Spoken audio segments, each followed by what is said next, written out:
Have you ever wondered what would happen if the person you thought was gone forever suddenly appeared at your doorstep? What if that person held the key to secrets you never knew existed? What if their return could either destroy everything you've built or give you the greatest gift of your life? Marcus Wellington had spent 15 years building his empire, 15 years trying to forget, and 15 years believing that some chapters of life are closed forever. But on a rainy Thursday evening in October, when the doorbell rang at his mansion in Beverly Hills, he had no idea that the woman standing on his porch would turn his world completely upside down. This is the story of an unannounced return that revealed truths powerful enough to shake a millionaire to his core, secrets that had been buried for over a decade, and a reunion that would test everything Marcus thought he knew about love, family, and the price of success. Some returns change everything. This one changed a man who thought he was beyond changing.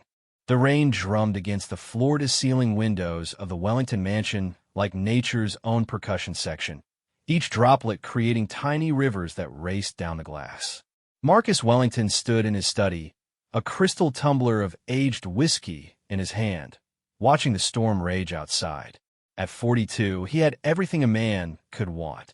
A net worth that exceeded $50 million, a technology company that dominated 3 industries, and a reputation that opened doors across the globe. Yet tonight, like many nights before, he felt the familiar weight of loneliness pressing down on his shoulders. The house was too big, too quiet, too perfect. Every room had been designed by award-winning architects. Every piece of furniture carefully selected by the most expensive interior designers money could buy. But no amount of money could fill the echoing silence that seemed to follow him from room to room. His housekeeper, Mrs. Chun, had gone home hours ago, leaving him alone with his thoughts and the storm. Marcus took a sip of his whiskey, savoring the burn as it traveled down his throat. He had learned to appreciate the finer things in life, to distinguish between a good whiskey and a great one, to tell the difference between Egyptian cotton and regular cotton sheets. These were the skills of a successful man, the knowledge that separated the wealthy from the merely comfortable. But tonight, none of it seemed to matter. His phone buzzed on the mahogany desk, breaking the silence. Another business call, probably from Tokyo or London, where it was already tomorrow, and deals were being made while America slept. He had built his empire on being available, on never missing an opportunity, on always being 3 steps ahead of his competition. But tonight, he let it ring. The sound of the doorbell cut through the rain, and the silence like a knife. Marcus frowned and checked his Rolex. It was almost 10 o'clock on a Thursday night. He wasn't expecting anyone, and his security system would have announced any scheduled visitors.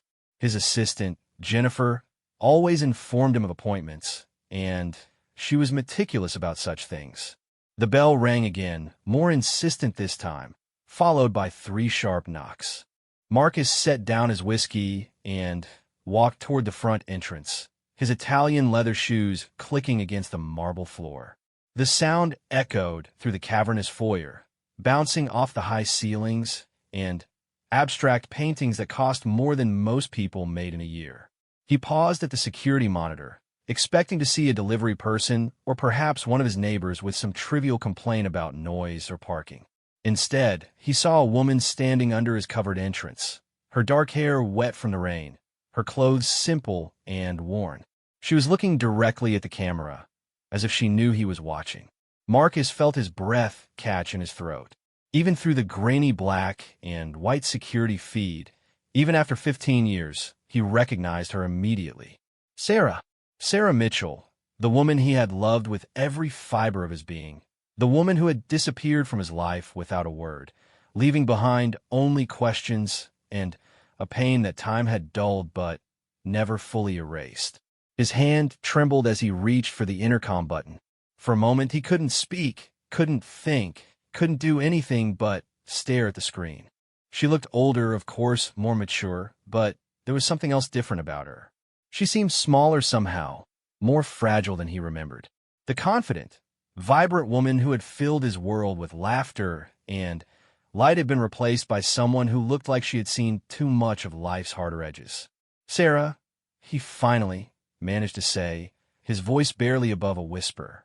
She looked up at the camera and smiled, a sad, tired smile that broke his heart all over again. "Hello, Marcus. I know it's been a long time. I know I have no right to be here, but I need to talk to you. Please." Marcus closed his eyes and leaned against the wall. 15 years. 15 years since she had walked out of their small apartment without explanation, leaving behind a note that said only, "I'm sorry. I have to go. Please don't look for me."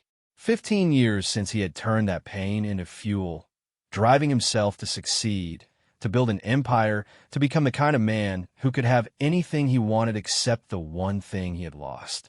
He had looked for her, of course, despite her request. He had hired private investigators, spent thousands of dollars, followed every lead that came his way. But Sarah Mitchell had vanished as completely as if she had never existed. No forwarding address, no social media presence, no trace of her anywhere. It was as if she had decided to erase herself from the world, or at least from his world. And now she was standing at his door, asking to talk, looking like a ghost from a past he had spent years trying to forget. Marcus pressed the intercom button again. "Where have you been, Sarah? Where have you been for 15 years? She looked down at her feet, and he could see her shoulders shaking, whether from cold or emotion he couldn't tell. "It's complicated, Marcus. It's so complicated, and I know you probably hate me, and you have every right to, but I need to explain. I need to tell you why I left. I need to tell you about." She paused, seeming to struggle with her words. When she looked back up at the camera, Marcus could see tears streaming down her face, mixing with the raindrops that the covered entrance couldn't fully protect her from. "I need to tell you about Emma." Emma. The name hit Marcus like a physical blow. He had never heard Sarah mention anyone named Emma before. Who was Emma? A friend? A relative? Someone who had convinced Sarah to leave all those years ago? Without another word, Marcus disengaged the security system and opened the front door. The rain immediately began to blow into the foyer, carried by the wind, but he didn't notice. All he could see was Sarah, standing there in clothes that had seen better days, looking at him with eyes full of pain and hope and fear. She was still beautiful, different, changed by time and experience, but still the woman who had made him believe in love, in forever, in the possibility that two people could build a life together that would last. She was thinner than he remembered, her face more angular, her hands rougher. But her eyes were the same deep brown that had captivated him from the moment they first met at the university coffee shop where she worked to pay for her education. "Hello, Marcus," she said softly, stepping into the foyer. "You look good. Success suits you." He wanted to say so many things. He wanted to ask her where she had been, why she had left, how she could have disappeared so completely from his life. He wanted to tell her about the sleepless nights, the years of wondering, the way her absence had shaped every decision he had made since. He wanted to ask her who Emma was and why that name had made her cry. Instead, he just stood there, drinking the sight of her, hardly able to believe that she was real, that she was actually standing in his home after all these years. "You're soaked," he finally said, his voice hoarse with emotion. "Let me get you a towel, some dry clothes." Sarah shook her head. "I can't stay long, Marcus. I shouldn't have come at all, but I had to. You deserve to know the truth. You've always deserved to know the truth." She reached into her worn purse and pulled out a photograph, her hands shaking as she held it out to him. Marcus took it, and his world tilted on its axis. The photograph showed a young girl, perhaps 14 or 15 years old, with dark hair and brown eyes and a smile that was achingly familiar. She looked like Sarah, but there was something else in her features, something that made Marcus's heart stop beating for a moment before resuming at double speed. "Marcus," Sarah said, her voice breaking with emotion, "I want you to meet Emma. She's your daughter." The photograph slipped from Marcus's numb fingers and fluttered to the marble floor, landing face up so that the girl's smile seemed to be looking directly at him. His daughter. He had a daughter. A 15-year-old daughter he had never known existed. "That's impossible," he whispered, but even as he said it, he knew it wasn't. The timing was right. Sarah had left 15 years ago, and this girl looked to be about 15 years old. The math was simple and devastating. I know how it sounds, Sarah said, stepping closer to him. I know how crazy it must seem. But she's yours, Marcus. She's ours. And she's why I left. She's why I had to disappear. And she's why I'm here now. Marcus bent down and picked up the photograph with trembling hands. The girl of the picture had his nose, he realized. His chin. His mother's eyes. This wasn't just Sarah's daughter. This was his child, a piece of him he had never known existed, a part of his heart that had been walking around in the world without him even knowing it. Why? He asked, looking up at Sarah with eyes full of pain and confusion. Why didn't you tell me? Why did you take her away from me? Sarah's face crumpled, and she began to sob, 15 years of guilt and pain and regret pouring out of her all at once. I was scared, Marcus. I was 19 years old and pregnant and terrified. You were so focused on building your business, so driven, so determined to succeed. I thought I would be holding you back. I thought a baby would ruin your dreams. That wasn't your decision to make, Marcus said, his voice rising with anger and hurt. That was our decision. She was our daughter. You had no right to take that away from me. I know, Sarah sobbed. I know, and I'm sorry. I'm so sorry, Marcus. I've regretted it every single day for 15 years. But I thought I was doing the right thing. I thought I was protecting you, protecting your future. Marcus looked down at the photograph again. His daughter, his little girl, who wasn't so little anymore. A teenager he had never met, never held, never read bedtime stories to, or taught to ride a bike, or helped with homework. 15 years of her life that he would never get back. 15 years of being a father that had been stolen from him. Where is she now? He asked quietly. Sarah wiped her eyes with the back of her hand. She's sick, Marcus. She's very sick. That's why I'm here. That's why I finally came back. She needs help, and I can't afford to give her what she needs. I've tried everything, worked every job I could find, but it's not enough. It's never enough. Marcus felt like the world was spinning around him. His daughter was sick. His daughter, whom he had just learned existed, was sick and needed help that Sarah couldn't provide. What kind of sick? He asked, dreading the answer. She has a rare genetic condition, Sarah said, her voice barely audible over the rain. It affects her heart, her lungs, her blood. The doctors say she needs experimental treatment that costs hundreds of thousands of dollars. Insurance won't cover it because it's still in clinical trials. I've spent everything I have, sold everything I own, but it's not enough. She's getting weaker every day. Marcus felt his knees go weak. He reached out and steadied himself against the wall, trying to process everything Sarah was telling him. He had a daughter. She was sick. She needed expensive treatment. And Sarah had come to him, after 15 years of silence, because she had nowhere else to turn. How long does she have? He asked, though he wasn't sure he wanted to hear the answer. Without treatment? The doctors say maybe 6 months, maybe less. 6 months. His daughter, whom he had just discovered, might have only 6 months to live. The cruelty of it was almost unbearable.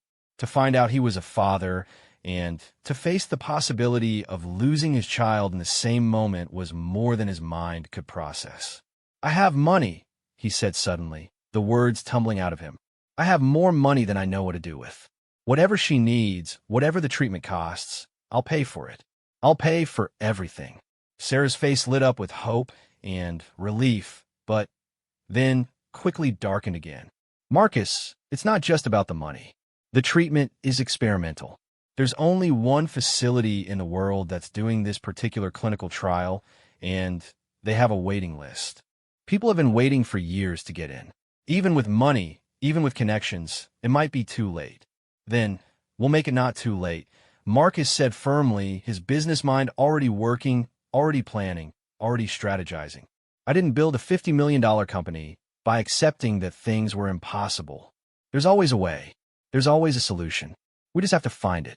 For the first time since she had arrived, Sarah smiled a real smile, not the sad, tired expression she had been wearing. You haven't changed, Marcus. You always believed you could fix anything. I couldn't fix you leaving, he said quietly. Sarah's smile faded. No, you couldn't, because I didn't want to be fixed. I wanted to disappear. I wanted to protect you from having to choose between your dreams and your family. You were my dream, Marcus said, and the words hung in the air between them like a bridge across 15 years of separation and pain.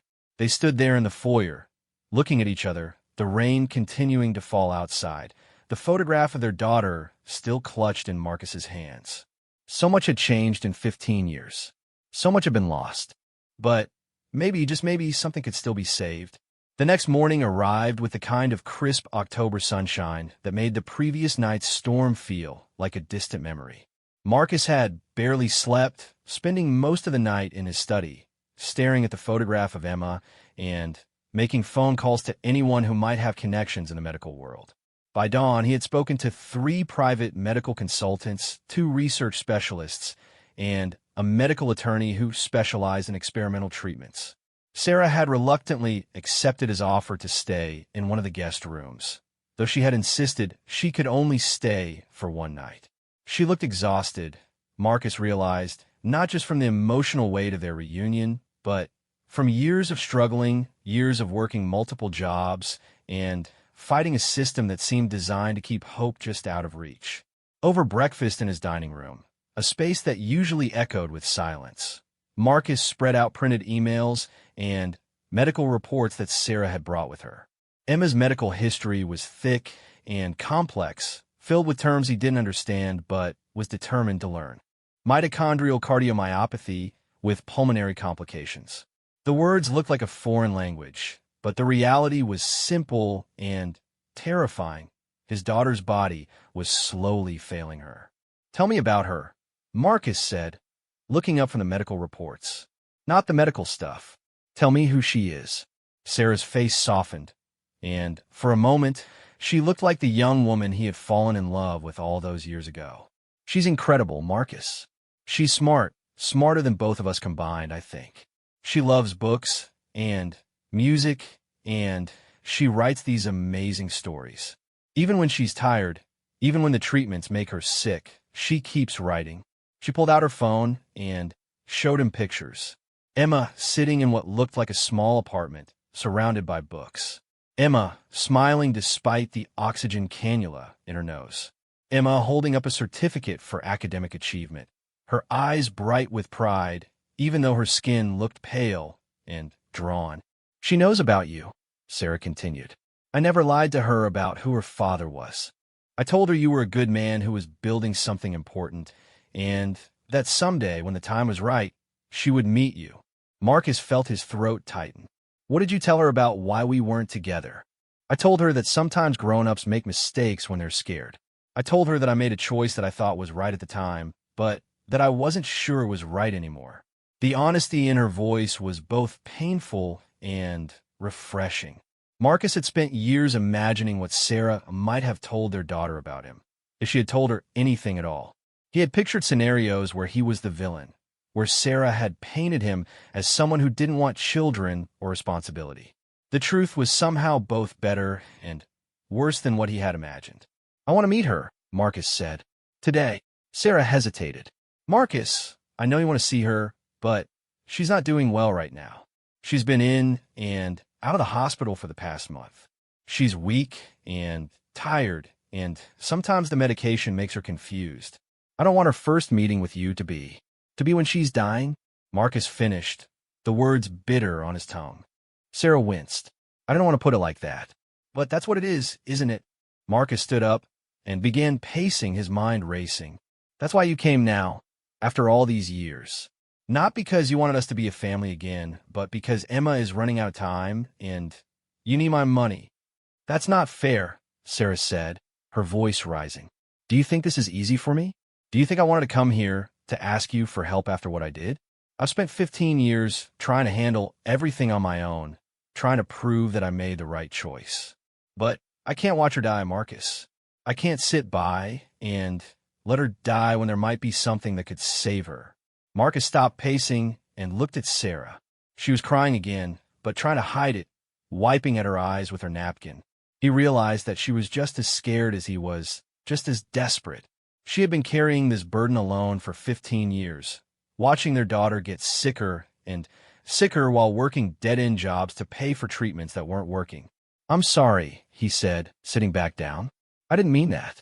I don't know how to process this. Yesterday, I was alone in this house, and today I find out I have a 15-year-old daughter who's sick and might die. I don't know how to be a father to a teenager I've never met. I don't know how to help her." "You help her by doing what you do best," Sarah said. "You find solutions. You make the impossible possible. You never accepted no as an answer when we were together, and I'm hoping you still don't." Marcus looked at the medical reports scattered across his dining room table. The treatment Emma needed was being conducted at only one facility in the world, the Hoffman Institute for Genetic Medicine in Switzerland. The waiting list was over 2 years long, and the cost was astronomical. But Marcus had learned long ago that money wasn't just currency, it was leverage, opportunity, and most importantly, time. He picked up his phone and dialed a number he hadn't called in years. "Jennifer, I need you to clear my calendar for the next month. Cancel everything. Move everything. I don't care what it costs or who gets upset." "Sir," his assistant's voice came through the phone, confused. "Is everything all right?" "Everything is about to change," Marcus said. "I need you to book 3 first-class tickets to Zurich, leaving today, if possible.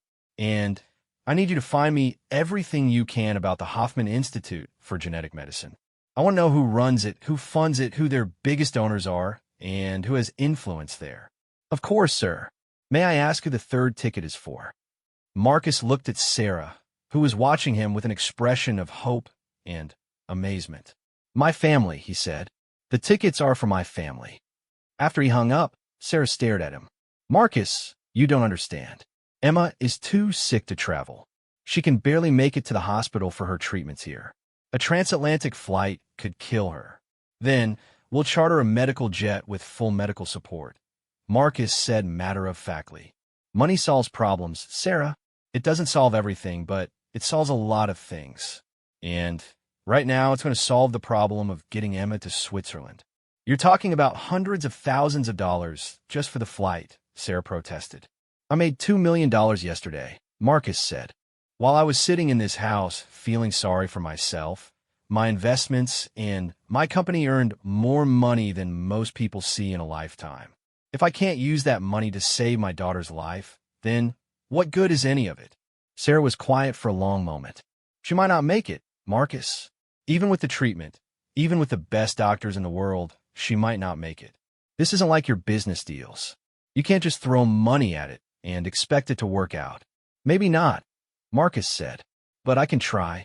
We could try. And if she doesn't make it, at least she'll know that her father fought for her. At least she'll know that when I finally found out about her, I did everything I could." 2 hours later, Marcus found himself in the passenger seat of Sarah's 15-year-old Honda Civic, driving through a part of the city he hadn't seen in years. Sarah lived in a small apartment complex about 30 minutes from his mansion, in a neighborhood where the American dream looked a lot different than it did in Beverly Hills. The buildings were older, the cars more worn, the streets narrower. It was the kind of place where people worked hard for every dollar, and where a medical emergency could wipe out years of savings in a matter of weeks. "I know it's not much," Sarah said as they pulled into the parking lot, "but it's clean and safe, and it's close to the hospital." Marcus looked around at the complex. It wasn't run down or dangerous, but it was a far cry from the life he could have provided for them. The thought of his daughter growing up here, of Sarah working multiple jobs to pay rent on a 1-bedroom apartment, while he lived alone in a mansion filled with expensive things he didn't need, made his chest tight with regret and anger. "How long have you lived here?" he asked. "About 3 years. Before that, we moved around a lot. I never wanted to stay in one place too long, just in case you were still looking for us." Marcus said quietly. "I looked for you for years." They walked up to the 3rd floor, and Sarah unlocked the door to apartment 3B. The space was small but warm, filled with books and art supplies and pictures of Emma at various ages. Marcus stopped in front of a collage of photos on the wall, showing his daughter growing up without him. Emma as a baby, Emma taking her first steps, Emma starting school, Emma at birthday parties and school plays and science fairs. "She's beautiful," he said, his voice thick with emotion. She looks like you, Sarah said. More and more every year. Sometimes I look at her and I see you so clearly it takes my breath away. Emma was in the bedroom, sleeping. Marcus could hear the soft hum of medical equipment through the thin walls. An oxygen concentrator, Sarah explained, and a heart monitor that beeped quietly but steadily. The sound was both reassuring and terrifying. She sleeps a lot now, Sarah whispered. The medication makes her tired, and her body needs the rest. Marcus stood in the doorway of the bedroom, looking at his daughter for the first time. She was smaller than he had expected, more fragile. Her dark hair was spread across the pillow, and her breathing was shallow but steady. Even in sleep, he could see the resemblance Sarah had mentioned. She had his jawline, his hands, his mother's nose.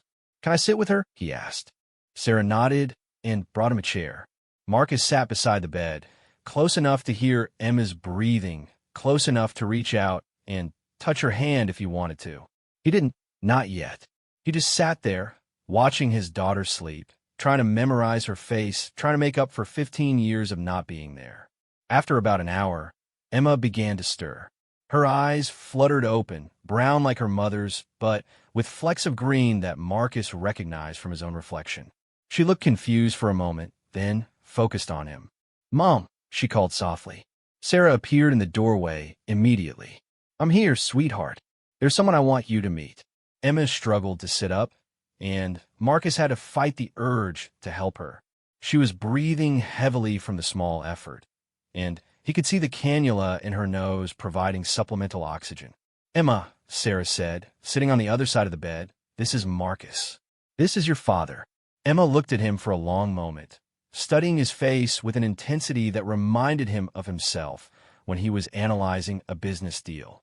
She was evaluating him, he realized, trying to decide what she thought of this stranger who was supposed to be one of the most important people in her life. "You're taller than I imagined," she said finally, and her voice was soft but clear. "And you look nervous." Marcus laughed despite himself. "I'm nervous.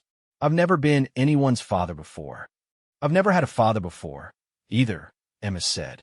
"So I guess we're both new at this." The simplicity of her acceptance, the lack of anger or resentment, was overwhelming. Marcus had been prepared for questions, for accusations, for tears. He hadn't been prepared for this quiet, thoughtful girl who seemed to understand more about the complexity of adult relationships than most adults did. "Mom told me you build companies," Emma said. "She said you're very successful." "I am," Marcus said. "But right now, the only thing I want to build is a relationship with you." Emma smiled, and Marcus felt his heart break and heal at the same time. "I'd like that, but I should probably warn you that I come with a lot of medical equipment, and I'm not very good at sports or anything active." "That's okay," Marcus said. "I'm not very good at being a father, so we can figure out together." They talked for another hour about books and school and Emma's writing. She was working on a story about a girl who could travel through time, she told him, but only to moments she had missed in other people's lives. Marcus wondered if that was her way of processing his absence, of imagining what it would have been like if things had been different. When Emma began to look tired again, Sarah suggested she rest. But before Marcus could leave, Emma reached out and took his hand. Her fingers were thin and cold, but her grip was surprisingly strong. "Are you going to disappear again?" she asked. And for the first time, Marcus heard fear in her voice. "Never," he said, meaning it with every fiber of his being. "I'm never going anywhere again. I promise." Emma smiled and closed her eyes. "Good, because I have a lot of questions about what it's like to be rich, and I was hoping you could teach me how to drive your fancy car when I get better." "Deal," Marcus said, though the words, "when I get better," hit him like a punch to the stomach. "It's a deal." That evening, back at his mansion, Marcus sat in his study with his laptop open, video calling Dr. Klaus Hoffman, the director of the Hoffman Institute. The doctor was a thin, serious man with wire-rimmed glasses and the kind of methodical way of speaking that suggested he chose every word carefully. "Mr. Wellington," Dr. Hoffman said, "I understand you're inquiring about our experimental treatment for mitochondrial cardiomyopathy." I must tell you that we have a very long waiting list, and the process for admission is quite complex. I understand that, Marcus said, but I also understand that exceptions are sometimes made for unusual circumstances. What kind of circumstances? Marcus had done his homework. He knew that the Hoffman Institute was a private facility that relied heavily on donations and research grants. He also knew that Dr. Hoffman's own research had been struggling with funding issues. The kind of circumstances where a significant research endowment might help accelerate the important work you're doing, Marcus said. I'm prepared to donate $10 million to your institute, with the understanding that my daughter would be admitted for treatment immediately. There was a long pause. Marcus could hear Dr. Hoffman breathing, could almost hear him thinking. Mr. Wellington, I appreciate your generosity, but we cannot simply buy our way to the front of the line. Our research protocols have strict guidelines. I'm not asking you to compromise your research, Marcus said. I'm asking you to expand it. Use the money to increase your capacity, to treat more patients, to hire more staff. My daughter doesn't have 2 years to wait. She has months, maybe less. Another pause. Marcus waited, his heart pounding. This was the biggest negotiation of his life, and he was negotiating for something more important than money or success or market share. He was negotiating for his daughter's life. I would need to see her complete medical records, Dr. Hoffman said finally, and she would need to be evaluated by our team to determine if she's a suitable candidate for the treatment. She'll be there by the end of the week, Marcus said. Whatever it takes. After the call ended, Marcus sat back in his chair and looked out at the lights of Los Angeles spread out below his house. Tomorrow, everything would change. Tomorrow, he would become the father he should have been 15 years ago. Tomorrow, he would begin the fight of his life for a daughter he was only just getting to know. But tonight, for the first time in years, Marcus Wellington wasn't alone. Tonight, he had a family to fight for. The medical jet climbed through the clouds above Los Angeles, carrying Marcus toward a future he couldn't have imagined a week ago. Across the aisle, Emma slept peacefully in a specially configured medical chair, surrounded by monitors and equipment that had been installed just for this flight. Dr. Patricia Morrison, the flight physician Marcus had hired, checked Emma's vital signs every 30 minutes and adjusted her oxygen flow as needed. Sarah sat beside Emma, holding her hand even in sleep, her face showing the strain of years of worry and the cautious hope that maybe, just maybe, this desperate journey might work. Marcus had spent the past 3 days transforming from a successful businessman into someone who understood medical terminology, insurance protocols, and the complex world of experimental treatments. His home office had become a war room, filled with medical consultants, legal documents, and financial arrangements that would have seemed impossible just a week ago. The logistics alone had been staggering. Beyond the $10 million donation to the Hoffman Institute, Marcus had arranged for a medical transport team, a private facility for recovery, and backup plans that included specialists in 3 different countries. He had liquidated investments, moved money between accounts, and called in favors from contacts he hadn't spoken to in years. But the hardest part hadn't been the money or the arrangements. The hardest part had been watching Emma try to be brave while her body got weaker each day. The hardest part had been learning to be a father to a child who might not have much time left. During the flight, Marcus found himself studying every detail of his daughter's face, trying to memorize her features, trying to make up for lost time. Even asleep and connected to medical equipment, she looked peaceful. Sarah had told him that Emma had been excited about the trip, about seeing Switzerland, about meeting the doctors who might be able to help her. She had packed her journal and her favorite books, and she had made Marcus promise to take pictures of everything so she could write about it later. She's stronger than she looks, Dr. Morrison said, noticing Marcus watching Emma. Her spirit, I mean. I've worked with a lot of sick children, and the ones who do best are the ones who keep hope alive. Your daughter has that quality. She gets that from her mother, Marcus said, looking at Sarah, who had barely left Emma's side since they had left Los Angeles. And from her father, I suspect, Dr. Morrison replied. Children don't develop that kind of determination in a vacuum. The Hoffman Institute was located in the Swiss Alps, about an hour outside of Zurich. The facility looked more like a luxury resort than a medical center, with clean modern lines and floor-to-ceiling windows that showcased the stunning mountain views. But Marcus knew that beneath the beautiful exterior was some of the most advanced medical technology in the world. Dr. Hoffman met them personally at the entrance, along with a team of specialists who would be evaluating Emma. He was younger than Marcus had expected, probably in his early 40s, with the kind of quiet confidence that came from years of successfully treating patients that other doctors had given up on. "Welcome to Switzerland, Miss Emma," Dr. Hoffman said, speaking directly to her despite the fact that she was being wheeled in a medical chair. "I've been looking forward to meeting you."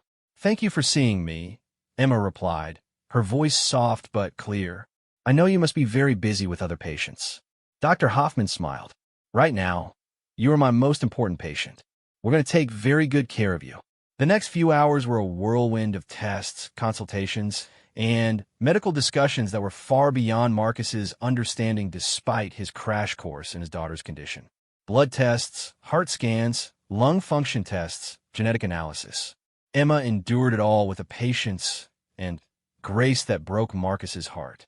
This was her normal, he realized.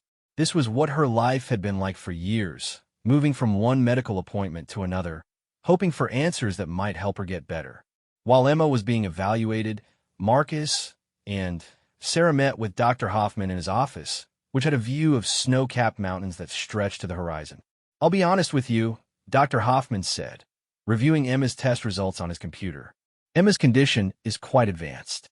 Normally, we prefer to begin treatment earlier in the disease progression. However, she's young and otherwise healthy, which works in her favor." "What are her chances?" Marcus asked, dreading the answer but needing to know. "With our current treatment protocol, we've seen a 60% success rate in halting the progression of the disease. About 40% of patients experience significant improvement in their symptoms. The treatment itself is intensive and carries risks, but without it," he didn't need to finish the sentence. "Without treatment, Emma would continue to deteriorate until her heart and lungs could no longer sustain her life." "How intensive?" Sarah asked. "The initial phase requires 6 weeks of daily treatments, followed by 3 months of monitoring and adjustment. If Emma responds well, she would need ongoing maintenance treatments every few months for the foreseeable future." Marcus did the math quickly. 6 weeks in Switzerland, plus 3 months of monitoring, plus ongoing treatments. He was looking at essentially moving his life to Europe for at least 6 months, possibly longer. "When can we start?" he asked. Dr. Hoffman looked surprised. "Mr. Wellington, I want to make sure you understand what you're committing to. This isn't just about money, though the ongoing costs will be substantial. Emma will be very sick during the initial treatment phase. The therapy essentially breaks down the damaged cellular structures and rebuilds them, which means her symptoms will get worse before they get better. She'll need constant monitoring and emotional support." "She'll have both," Marcus said firmly. "Whatever she needs." That evening, in their suite at a nearby hotel, Emma sat by the window looking out at the mountains. The day's tests had exhausted her, and she was back on supplemental oxygen, but she seemed more hopeful than Marcus had seen her since they met. "It's beautiful here," she said, "like something out of a fairy tale." "It is," Marcus agreed, sitting beside her. "Are you scared about the treatment?" Emma considered the question seriously before answering. "A little, but I'm more scared of not trying. I've been sick for so long that I've forgotten what it feels like to not be tired all the time. If there's a chance to get better, I want to take it, even if it means being away from home for months." Emma smiled. "I don't really have a home, Dad. I mean, Mom and I have an apartment, but we've never stayed anywhere long enough for it to feel like home. Maybe this could be a new kind of home, at least for a while." The word Dad hit Marcus like a physical force. It was the first time Emma had called him that, and it made everything real in a way that nothing else had. "I want you to know," he said carefully, "that no matter what happens with the treatment, I'm not going anywhere. I know I wasn't there before, and I know I can't make up for that, but I'm here now, and I'm staying." "I know," Emma said. "I can tell. Mom always said you were the kind of person who keeps his promises." That night, Marcus couldn't sleep. He stood on the balcony of his hotel room, looking out at the lights of the medical facility where his daughter would begin treatment the next day. The mountain air was crisp and clean, so different from the smog of Los Angeles. Everything about this place was different from his normal life, and yet he felt more purpose here than he had felt in years. His phone buzzed with messages from his office. His company's stock price had dropped slightly due to rumors about his extended absence. 3 major deals were waiting for his approval. His competitors were already trying to take advantage of his distraction. A week ago, any of these things would have sent him into a panic. Tonight, he deleted the messages without reading them. The treatment began on a Monday morning in October. Emma was admitted to the medical facility and given a private room with the same stunning mountain views. The first phase of treatment involved a series of injections that would reprogram her damaged mitochondria, the tiny powerhouses within her cells that were failing to provide the energy her body needed. Dr. Hoffman had warned them that Emma would feel worse before she felt better. He had not exaggerated. Within hours of the first treatment, Emma was running a high fever and struggling with nausea. Her heart rate became irregular, requiring constant monitoring. For 3 days, she drifted in and out of consciousness while her body fought to accept the experimental therapy. Marcus never left the hospital. He slept in a chair beside Emma's bed, holding her hand when she was awake and talking to her when she was unconscious. Sarah was equally vigilant, and together they created a bubble of love and support around their daughter. "Tell me about your company," Emma whispered on the 4th day, during a brief period when she was awake and alert. "It's not important right now," Marcus said. "It is to me. I want to know about your life. I want to know what you built while I was growing up." So Marcus told her about Wellington Technologies, about the software that helped hospitals manage patient care, about the team of brilliant programmers who worked for him, about the satisfaction of solving complex problems and creating something useful. "Do you like it?" Emma asked. "I thought I did. But sitting here with you, I realized I was just keeping busy. I was filling up the empty spaces in my life with work because I didn't have anything else. And now you do." Marcus squeezed her hand gently. "Now I have the most important job in the world, being your dad." By the end of the first week, Emma began to show signs of improvement. Her fever broke, her heart rhythm stabilized, and she was able to stay awake for longer periods. Dr. Hoffman was cautiously optimistic, but warned them that the real test would come in the following weeks. Sarah had been quiet throughout most of the ordeal, watching Emma improve and watching Marcus transform from a successful businessman into a devoted father. One evening, as Emma slept peacefully for the first time in days, Sarah and Marcus walked through the hospital gardens. "Thank you," Sarah said suddenly, "for everything, for not hating me, for forgiving me, for saving her." "I'm not the one saving her," Marcus said. "Dr. Hoffman and his team are doing that. I'm just paying the bills. You're doing much more than that, and you know it. You've given her hope. You've given her a father. You've given her a future to fight for." They walked in comfortable silence for a while, surrounded by the beauty of the Swiss mountains. Finally, Marcus spoke. "Why did you really leave, Sarah? And don't tell me it was to protect my dreams. I need to know the real reason." Sarah stopped walking and looked up at the stars, which were brilliant and clear in the mountain air. "Because I was terrified that you would resent us. I was terrified that you would stay with me out of obligation, not love, and that eventually you would hate me for trapping you. I was 19 and scared, and I thought I was being noble. Instead, you condemned us all to 15 years of being alone. Yes, and I've regretted it every single day since." Marcus looked at her, this woman he had loved so completely, this woman who had shaped his life by leaving it. "What happens now, Sarah? After Emma gets better, what happens to us?" "I don't know," she said honestly. "We're not the same people we were 15 years ago. You've built an empire, and I've spent 15 years just trying to survive. We can't just pick up where we left off." "Maybe we don't have to," Marcus said. "Maybe we can start somewhere new." The second week brought new challenges. Emma's body began rejecting some aspects of the treatment, requiring adjustments to the protocol. There were setbacks, and scary moments when her vital signs became unstable. But there were also breakthrough moments when Emma would sit up in bed and smile, when her oxygen levels improved, when she could walk to the window without becoming breathless. Marcus learned to read the medical monitors, to understand the significance of different numbers and alarms.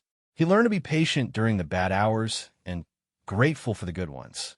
He learned that being a parent meant living with constant low-level anxiety about someone you loved more than your own life. But most importantly, he learned about his daughter. Emma was funny and smart and surprisingly wise. She worried about other patients in the hospital, remembering their names, and asking doctors about their progress. She wrote in her journal every day, documenting not just her own experience, but the stories of everyone she met. She made friends with the nurses and could make Sarah laugh even when they were all scared. She's remarkable, Dr. Hoffman told Marcus during one of their weekly consultations. Not just in terms of her response to treatment, which has been better than we hoped, but as a person. She is the kind of spirit that makes everyone around her want to do better. She gets that from her mother, Marcus said, and he meant it. By the end of the third week, Emma was well enough to spend time outside the hospital. Marcus rented a house near the medical facility, and for the first time in 15 years, the three of them lived together as a family. It was strange and wonderful and sometimes awkward, but it felt right in a way that nothing had felt right for Marcus in a very long time. Emma was getting stronger every day. Her color was better, her energy was returning, and she could walk longer distances without becoming breathless. The experimental treatment was working, and for the first time since Sarah had appeared on his doorstep, Marcus allowed himself to believe that his daughter was going to survive. But survival, he was learning, was just the beginning. The real work was building a family, creating relationships, and figuring out how to love people he was just getting to know. It was the hardest and most important work Marcus had ever done, and unlike his business success, the results couldn't be measured in dollars or market share. They were measured in moments. Emma laughing at something silly he said, Sarah relaxing enough to smile freely, the three of them eating dinner together and talking about everything and nothing. They were measured in the gradual understanding that they belonged together, that they were a family not because of biology or obligation, but because they chose to be. 3 months into their stay in Switzerland, Emma was walking 2 miles every morning through the Alpine village without supplemental oxygen. Her cheeks had color again, her eyes were bright, and she had gained 15 pounds. The transformation was so remarkable that Dr. Hoffman used her case as an example in his presentations to other medical professionals around the world. But the miracle of Emma's recovery had brought with it a new set of challenges that Marcus hadn't anticipated. Success, it turned out, was more complicated than simply saving his daughter's life. "We need to talk about what happens next," Sarah said one evening as they sat on the terrace of their rented house, watching Emma sketch the mountains in her journal. "The doctors say she can travel in a few weeks. She'll need follow-up treatments every 3 months for the first year, but she can live a relatively normal life now." "That's wonderful news," Marcus said, though something in Sarah's tone made him uneasy. "It is wonderful, but we need to make some decisions about where that normal life is going to be." Marcus set down his coffee cup and looked at Sarah. Over the past few months, they had fallen into an easy routine of shared parenting, shared meals, shared worry, and relief. But they hadn't talked about the future beyond Emma's recovery. They had been too focused on getting her well to think about what came after. What kind of decisions? Emma has been accepted to a special program for gifted students back in Los Angeles. It's an opportunity she's dreamed about for years, but she turned it down because she didn't think she'd be healthy enough. Now that she is, Marcus felt his chest tighten. She wants to go back to Los Angeles. She wants to go to school. She wants to be around other kids her age. She wants to have the kind of normal teenage life that she's never been able to have. She can have all of that, Marcus said quickly. "I can arrange for the best schools, the best opportunities, whatever she wants." In Los Angeles, Marcus, Her life is in Los Angeles. Her friends, what few she has, are there. The doctors who understand her condition are there. Everything familiar to her is there. Marcus understood what Sarah was really saying. Emma wanted to go back to Los Angeles, and Sarah was going with her. The family that had formed over the past 3 months in Switzerland was going to dissolve as quickly as it had come together. I could move back, he said. I could relocate the company, work remotely, whatever it takes. Sarah looked at him with a mixture of sadness and affection. Marcus, your whole life is built around your business.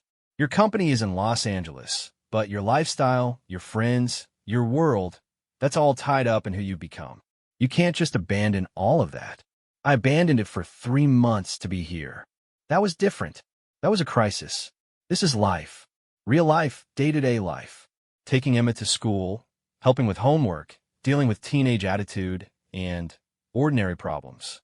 Are you ready for that? The question hung in the air between them. Marcus wanted to say yes immediately, but he knew that Sarah was asking him to really think about it. He had been a crisis father, swooping in with unlimited resources and dedication when his daughter's life was in danger. But was he ready to be an everyday father, dealing with ordinary problems that couldn't be solved with money or determination? I want to try, he said finally. I want to be part of her life, part of both your lives, in whatever way that works. Even if it means being a weekend dad, even if it means sharing custody and not being the center of her world.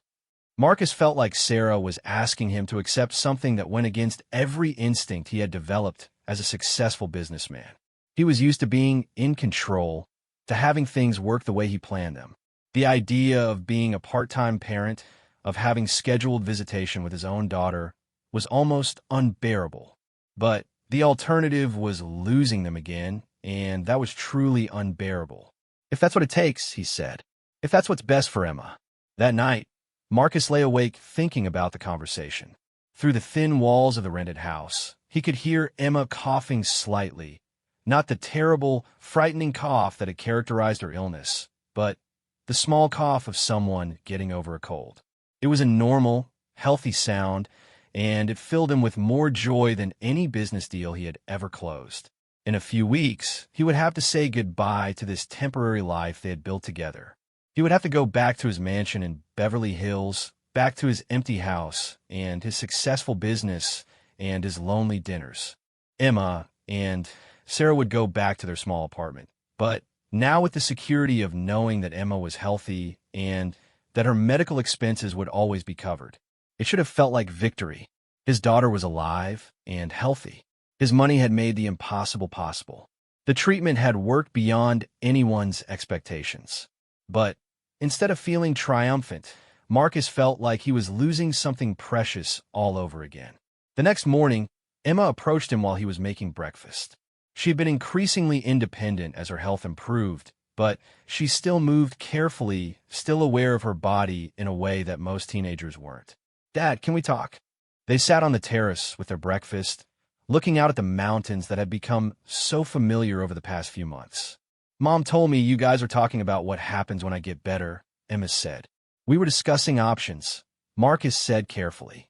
"I know you want me to come live with you, and part of me wants that too, but I also know that you don't really know what that would be like."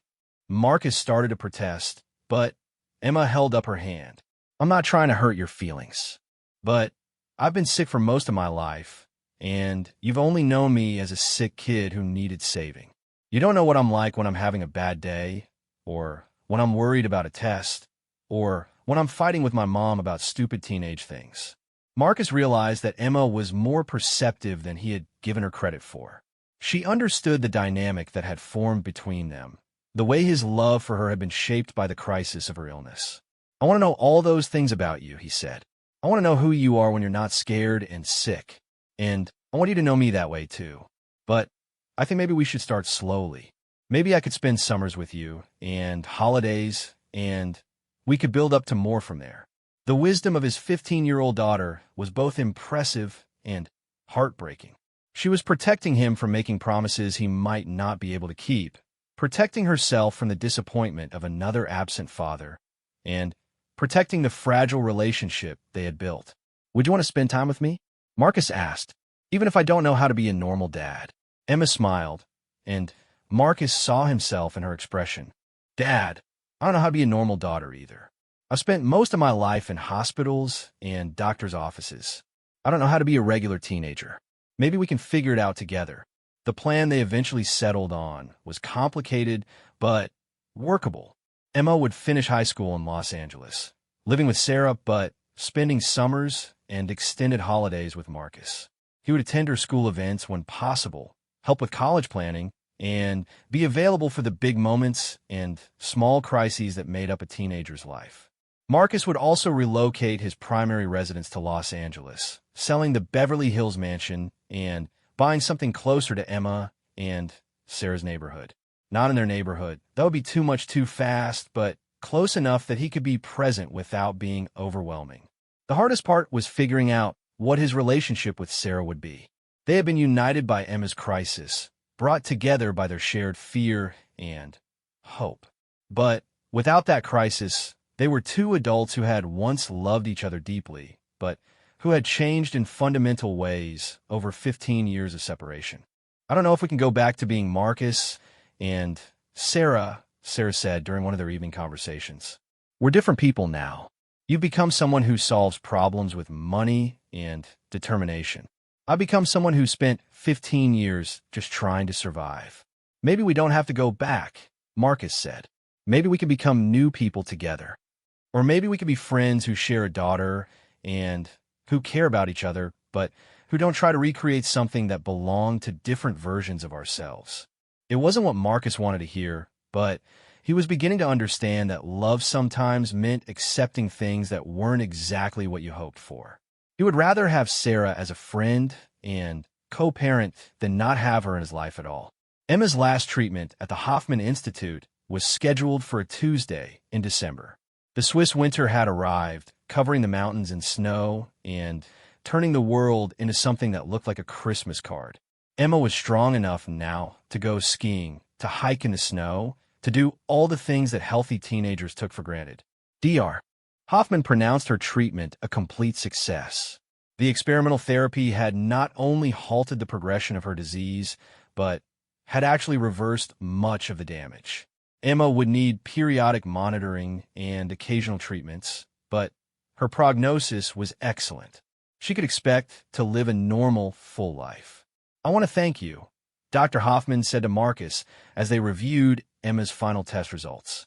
Not just for your financial support, though that has been extraordinary, but for your commitment to Emma's care. I've seen many wealthy parents who think that money alone can solve their problems.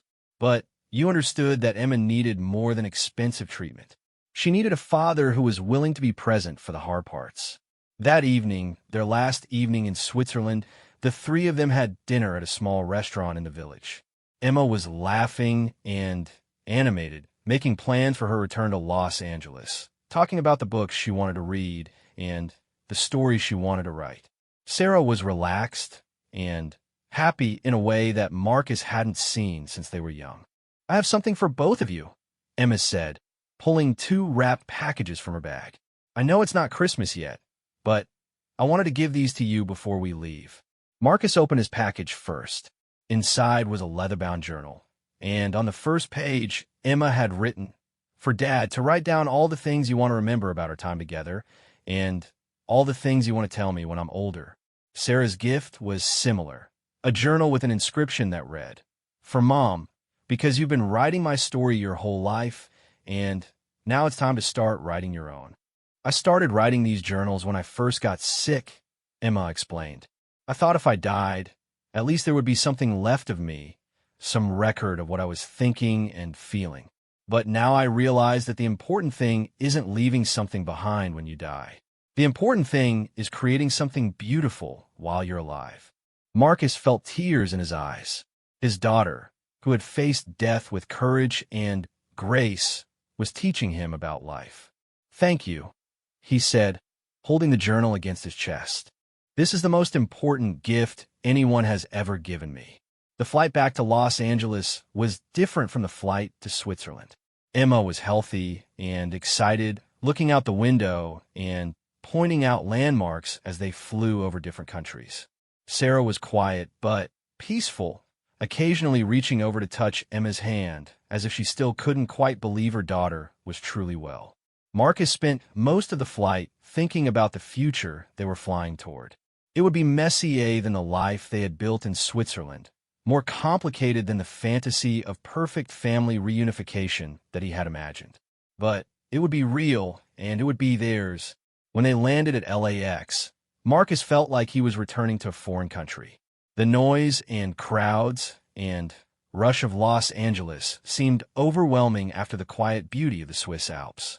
But Emma was practically bouncing with excitement, eager to see her old friends, eager to start her new school program, eager to begin the normal teenage life she had never been able to have.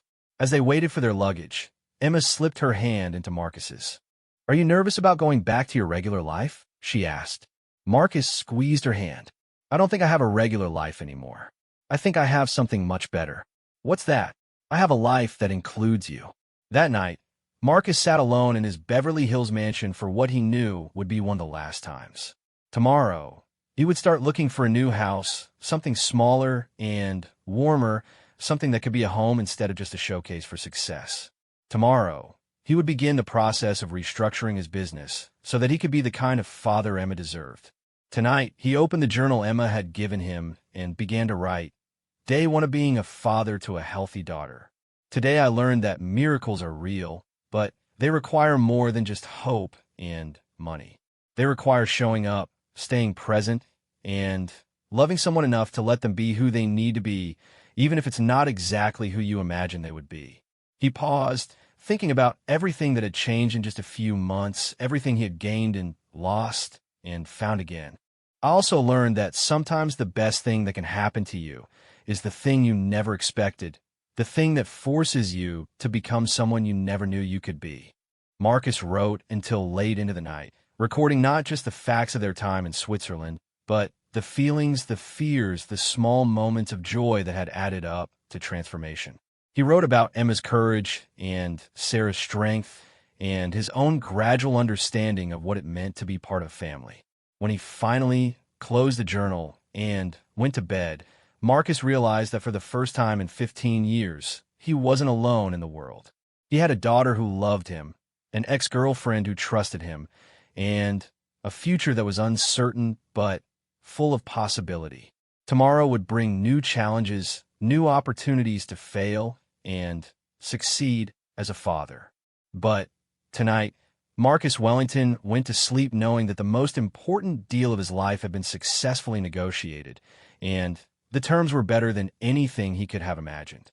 2 years later, Marcus stood in the kitchen of his new house in Santa Monica, making pancakes while Emma sat at the breakfast bar working on college applications. The house was smaller than his old mansion, warmer, filled with the comfortable clutter of an actual home rather than the sterile perfection of a showplace. "Dad, how do you spell philanthropist?" Emma asked, not looking up from her laptop. "What are you writing about?" "My essay about how my medical experience inspired me to want to study biomedical engineering. I'm trying to explain how watching you negotiate with Dr. Hoffman made me realize that medicine needs people who understand both the science and the business side." Marcus flipped a pancake, hiding his smile. Emma was applying to MIT, Stanford, and 5 other top engineering programs. Her grades were excellent, her test scores were outstanding, and her personal story was compelling. But more than that, she had found her passion in the intersection of medicine and technology, inspired by her own experience as a patient and by watching her father navigate the complex world of experimental treatments. "Are you nervous about the interviews?" he asked. "A little, but I figure if I could survive experimental gene therapy, I can probably handle a college interview." It was typical Emma, facing challenges with humor and perspective that continued to amaze Marcus. She had not only recovered from her illness, but had thrived in ways that exceeded everyone's expectations. She was captain of her school's debate team, editor of the literary magazine, and had started a nonprofit organization that helped families navigate the financial aspects of experimental medical treatments. The doorbell rang, and Emma jumped up. "That's Mom." We're going dress shopping for homecoming. Sarah appeared in the kitchen a few minutes later, looking relaxed and happy. She had gone back to school herself, earning a degree in social work, and now worked for a nonprofit that helped families dealing with serious childhood illnesses. The work was rewarding, but not lucrative, and Marcus had quietly arranged for her student loans to be forgiven and for a trust fund that would ensure she never had to worry about money again. How are the college applications going? Sarah asked Emma. Good, I think. Dad's been helping me with the essays about leadership and business strategy. You're still helping me with the personal statement, right? Of course. We're meeting tonight after your date with Kevin to work on the draft. Marcus looked up from his stove. Date with Kevin? Emma rolled her eyes. Dad, I told you about Kevin. He's taking me to homecoming. He's in my AP chemistry class, and he's perfectly nice and completely harmless.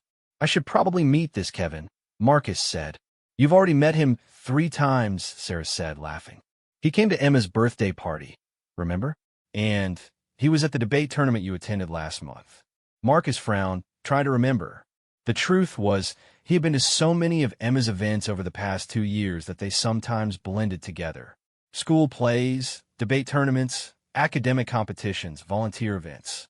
He had thrown himself into being present for Emma's life with the same intensity he had once brought to building his business empire. The tall kid with the glasses and the nervous laugh? Marcus asked.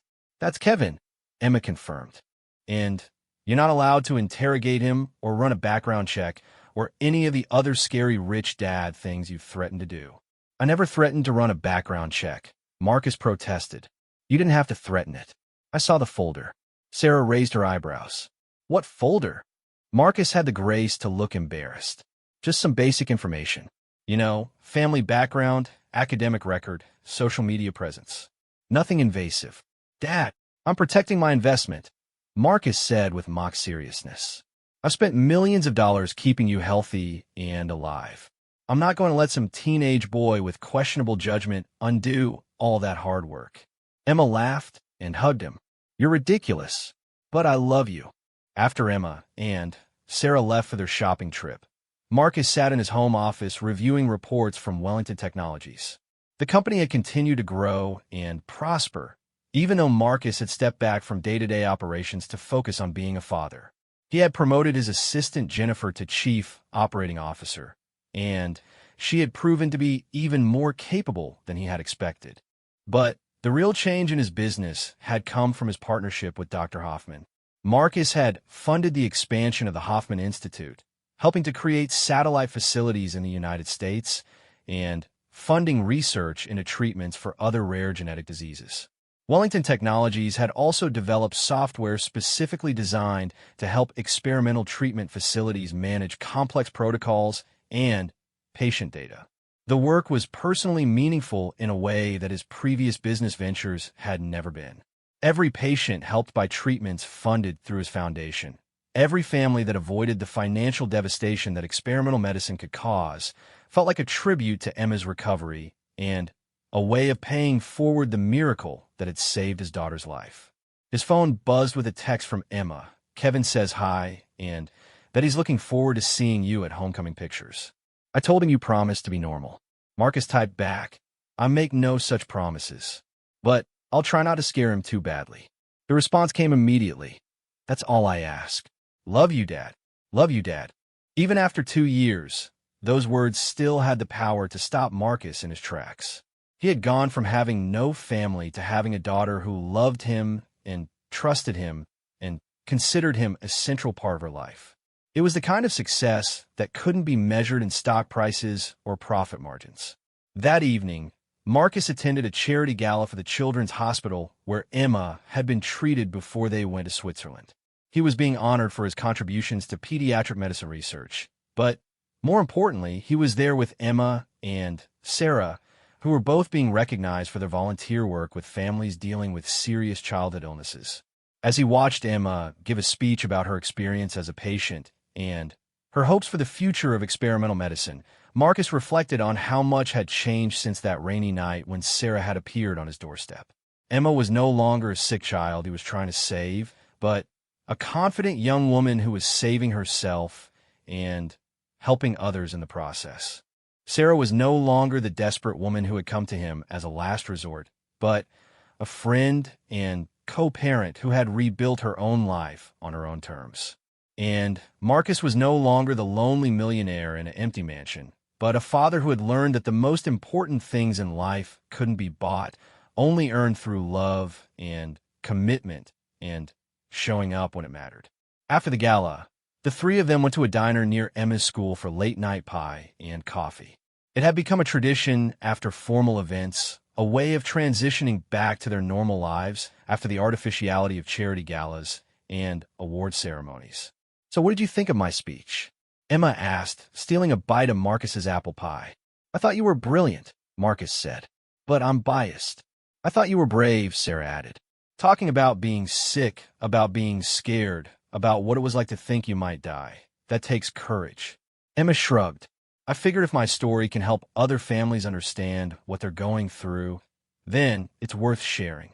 Plus, it's good practice for my college interviews." "Are you nervous about leaving for college?" Marcus asked. It was a question that had been on his mind more as Emma's senior year progressed. He had just gotten used to being her father, and now she was going to leave for college and begin building her own adult life. "A little," Emma admitted. "But mostly I'm excited. I mean, I get to study the things that fascinate me. I get to work on research that might help people like me, and I get to be completely normal for the first time in my life." "You were never not normal," Sarah said firmly. "You were just normal with extra challenges. You know what I mean? I get to be a regular college student who worries about regular college things like grades and boyfriends and what career I want to pursue. I don't have to worry about whether I'm going to be alive next year." The casual way Emma talked about her former illness always amazed Marcus. She had integrated the experience into her sense of self without letting it define her. She was grateful for her recovery, but not obsessed with it. She used her experience to help others, but didn't make it the center of her identity. "Plus," Emma continued, grinning at Marcus, "I get to call you every week and ask for money for books and food and other essential college expenses." "I suppose I can handle that," Marcus said, "though I might need to see receipts." "Dad, you do realize that when I go to college, you're going to need to find other ways to fill your time, right? You can't just spend 4 years waiting for me to call." It was a gentle way of pointing out something that Marcus had been trying not to think about. For the past 2 years, being Emma's father had become his primary identity. His business was important, his philanthropic work was meaningful, but being Emma's dad was what got him up in the morning and what he thought about when he went to bed at night. "I suppose I'll have to find a hobby," he said. "Or start dating," Sarah suggested with a teasing smile. "There are probably women in Los Angeles who would be interested in a successful, handsome, devoted father." Marcus felt his cheeks warm. "I'm not really interested in dating." "Why not?" Emma asked. "You deserve to be happy, Dad. You deserve to have someone who loves you." "I have someone who loves me," Marcus said, looking at Emma. "I have you. That's different, and you know it. I love you because you're my dad. But you should have someone who chooses to love you as a partner." Marcus realized that both Emma and Sarah were looking at him with expressions of concern and affection.